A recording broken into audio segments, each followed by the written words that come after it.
Today we're going to look at two different methods for gluing up a miter joint, the tape method and good old-fashioned clamps. Stick around, we'll show you both.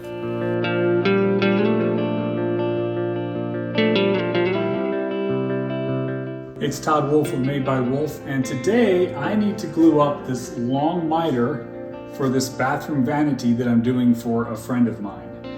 And so the question comes, how do you properly get clamp pressure on this joint once you've spread the glue so that that joint is nice and tight and you make sure that that looks like one piece of wood by getting this joint glued together tightly? A miter joint is a very difficult joint to glue together. The most popular way that I see for people gluing miter joints together is the tape method, also known as the blue tape method. And so you do this by simply putting a piece of tape on two miter joints that are pulled up together, and when you put that together, it puts pressure on the outside, and then you stretch a piece of tape or two across the back here to hold that while the glue dries. So there are a number of problems that arise when you use this. It can work well. I have found often though that I'm frustrated with the quality of that miter joint after I take this tape off. One of the problems with this is you can't see what the joint looks like. I want to know what this looks like all the way down here, and there's no way for me to tell what that looks like until after it's too late to do any type of correction. The second problem with this is that when you put this tape across here, you are wanting this to be square, and the tape that you put across here actually stretches a little bit, and so it can be very, very easy for this not to end up square. And again, there is no adjusting that you can do after it's glued together. This works well, or rather it works better for smaller pieces of wood. For large pieces of wood or larger, longer joints, this all of a sudden becomes a very unworkable option. I would not trust tape by any means to hold the entirety of this joint together. And the other thing is that I want this joint to line up really well, and so I have put dominoes, 5 dominoes along there in order to line this up. They're not there for strength, they're simply there for alignment. But once you put something in there for alignment, or if you need it for strength, you can no longer use the blue tape method, because in order to use this tape method, you have to be able to fold this up together. And of course, with the domino in there for the locator or for the strength, you can no longer fold it up. So how do you get proper pressure on this joint? And so I want to talk about that. In order to talk about that, I want to go over to the bench because we're going to talk about proper clamp pressure in any woodworking joint, and then how to translate that into the proper clamp pressure for this long miter joint for this bathroom vanity. So let's talk a little bit about some of the theory behind proper clamp pressure on a woodworking joint. The rule of thumb that I've always followed is that you want the clamp pressure to go perpendicular, in other words 90 degrees, to the center of your joint. So if we take a very simple thing and we take 2 pieces of wood and we want to glue these together, the ideal place for the clamp pressure, this is the glue joint here, and so the ideal place for the clamp pressure is perpendicular through the center of that joint. So we want our clamp pressure going straight through there. Pretty straightforward as long as your boards are square. As soon as you get to a situation where you have boards that are not square, like a miter joint, the same principle applies. Ideally, you're going to have your pressure going perpendicular to the center of the joint. So that's the glue joint, and if we go to the center of that joint and then go perpendicular, that is about where we would want our clamp pressure, somewhere in there, to properly clamp up this board, or for the case of the bathroom vanity, to properly glue up the joint on the corner of the bathroom vanity. So how do you get clamp pressure through the center of that joint? And what I've always done for larger pieces that I need to glue together is that I would take a piece of plywood, glue a 45 chunk of wood onto that, and I'd make one of these for each side that fit appropriately, and then I will clamp that on there. And now all of a sudden you see, if this is clamped on here, and I take my clamp, all of a sudden I'm putting the pressure in the proper place, directly through the center of that joint. And it works extremely well to pull that together. You can adjust the amount of pressure that you have on there. In other words, if you get this on there and you put your clamps on and you see that there's a place where it hasn't pulled together quite well, you can very easily tighten that up a little bit. One of the things that can happen with this is that, particularly for larger pieces, is that if you have a lot of clamp pressure on there, it can cause these to creep. Even when these are clamped on here, like that, too much pressure here is going to want to cause those to creep a little bit. So sometimes if that's happening during my test glue up, I will actually put sandpaper. I'll double stick, or I'll put some adhesive and put some sandpaper on there, and that will help to hold that. But this does work extremely well, particularly for larger pieces, pieces that you cannot put together with a piece of tape, such as the Vanity that we were just looking at. So let's get to this. I'm going to clear this off. We're going to glue up these two things. The first thing I'll glue up is the glue tape board, and we'll glue that up, and then after they're all dried up, we're going to look at them together, and I'm going to also glue up the corner of the vanity cabinet, and we're going to let you see what that looks like as well. So let's do some gluing. All right, again, for the tape method, you simply line your two boards up next to one another and place a piece of tape on that. Make sure they are held together. Again, I'm holding these together, but I can't really see what's underneath there. You just want to make sure your tape is firmly pressed down on the board. It has to be firmly pressed down on the board, because when you fold this board over, you're actually, like you can see there's actually going to be pressure when I push this all the way down. There's going to be pressure put on the tape, and the tape's going to stretch a little bit and hold that corner together, but you need to make sure that the tape doesn't come off, particularly in the middle of the glue. So I always just make sure that I press that on all the way.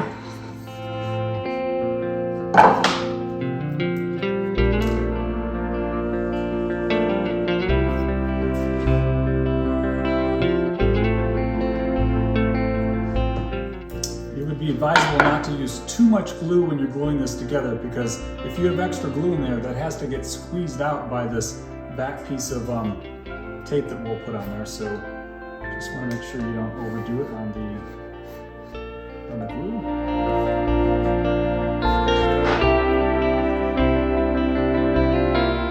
One thing that I did not mention earlier that I don't like about the glue tape method also is that if you do get a little bit of glue on the back side of that tape, you can't clean it up until after it's completely dried. So that becomes a problem.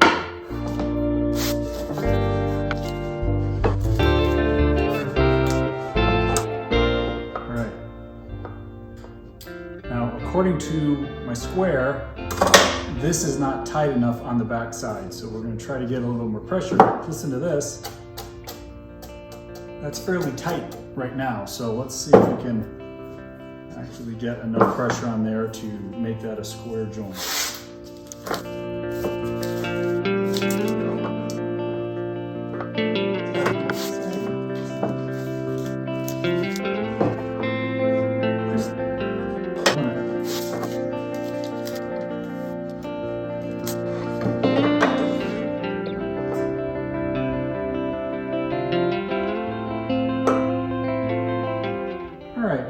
I'm feeling pretty happy with that. But again, translating this into a 30-inch joint or longer is a completely different thing, and also translating it into something that is not just 4 inches wide like this is, but these two large panels. One of those panels is almost 36 inches wide, and the other is 22 inches wide. Translating this type of stuff on that large of a scale, first of all, I can see right here actually that the tape is pulled off here in a little area, so we'll see if that ends up being a problem when we take the tape off. And you're just not going to get it to hold on a larger piece. But we'll set that aside. Over there I used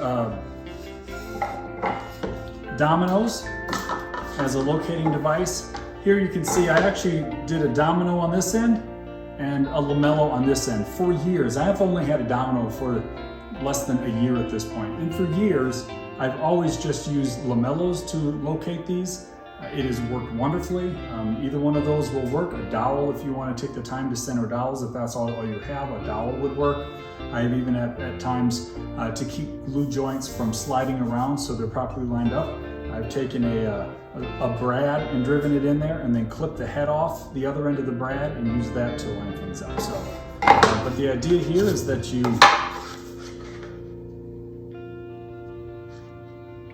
line this guy up here and you throw a couple clamps on it.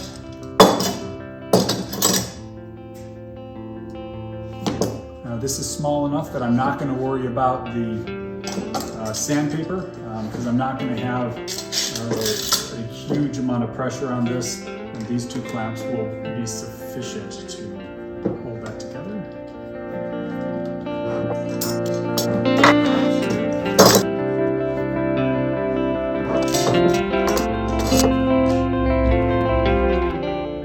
Again, usually these are not there for strength purposes. There should be plenty of strength of glue just with this joint if it's properly glued together. So I often will not even put any glue into the lamello or the domino joint.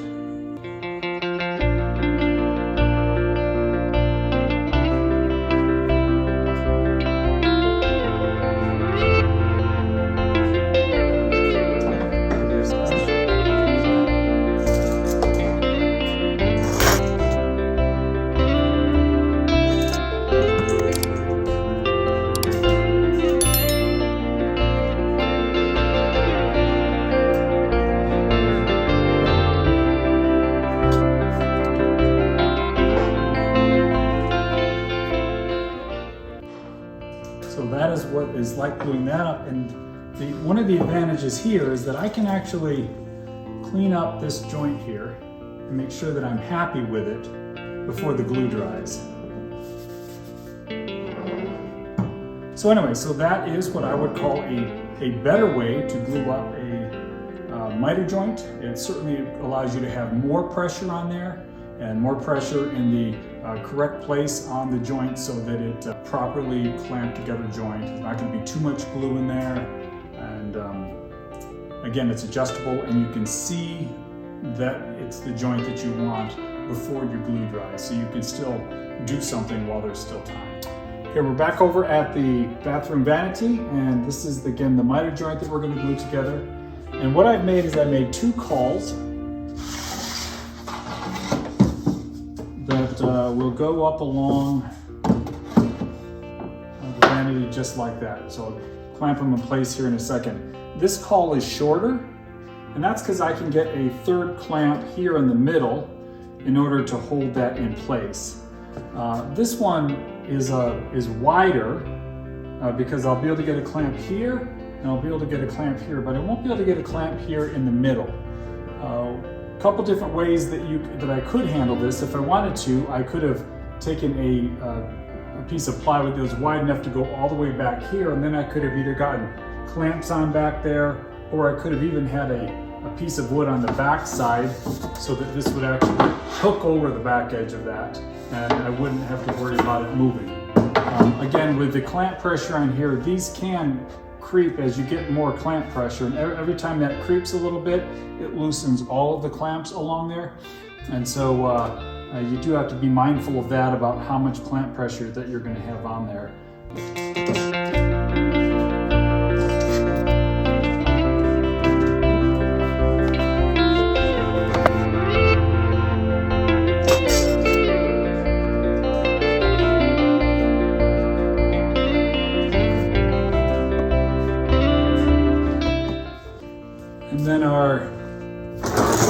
clamping pressure then is just put right across here. And even with one clamp, there's a gap there, but with just this one clamp, that pulls up nice and tight. And I'm anticipating I may only need 5 clamps along this entire edge.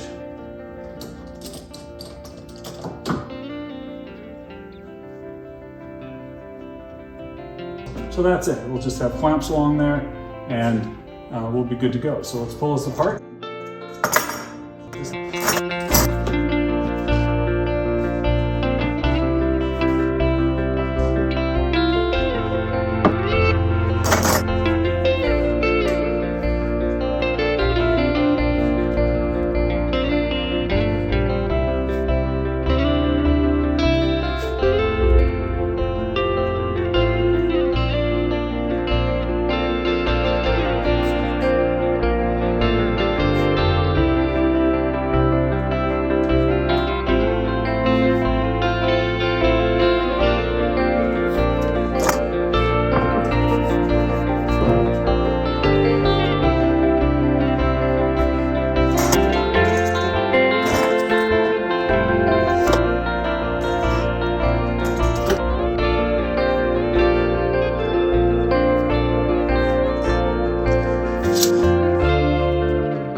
There that is glued together, and just need to clean up the glue and make sure that the joint has pulled together nicely. But there's a very nice, you can see a very nice bead of glue there on the outside, and back on the back side there's a very nice bead of glue also. So I'm pretty confident that we're going to be in good shape here.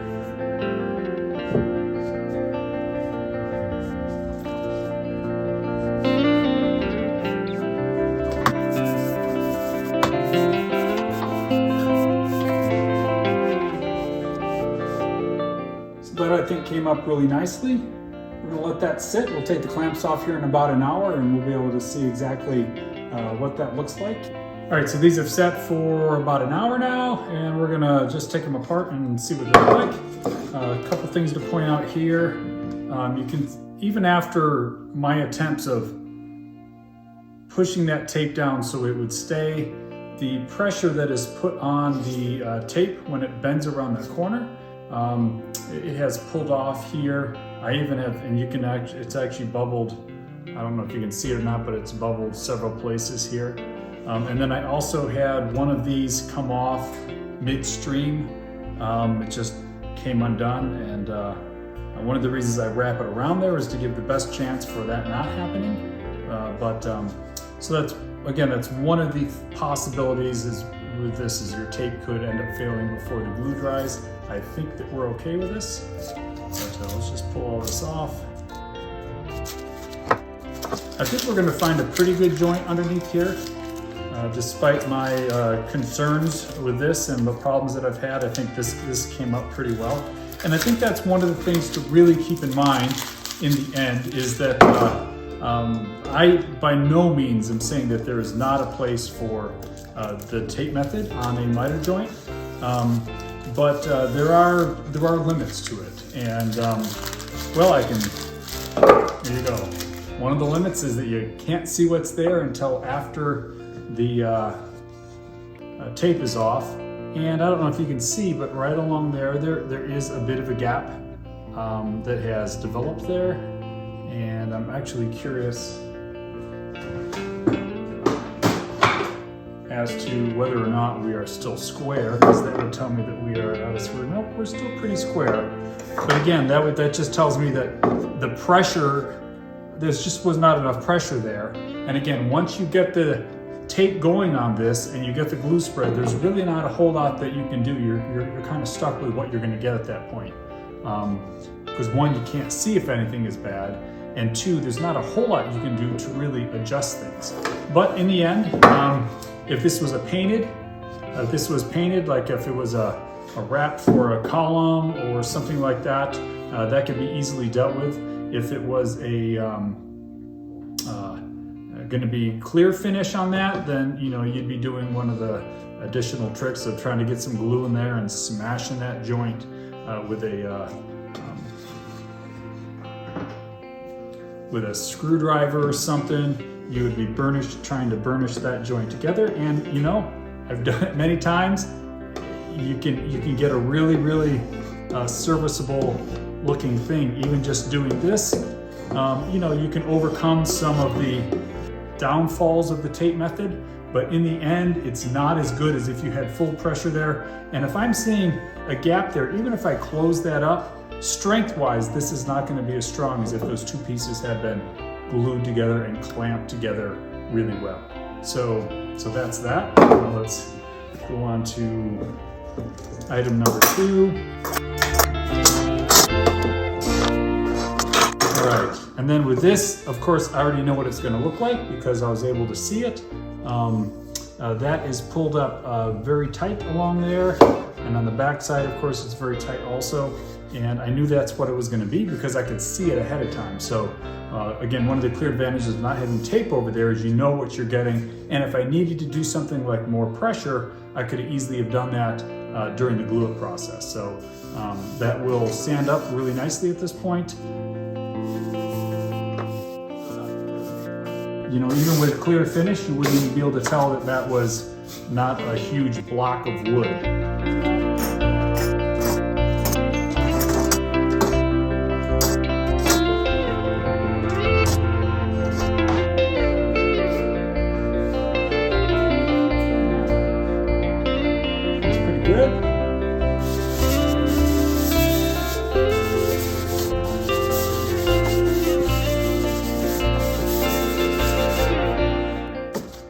Yeah, so that I think is as good as, I mean, that there's no glue joint there, and it looks like one piece of wood there, which is what the goal was. It was to look like a thicker member of wood there. So I'm gonna bring you up close here.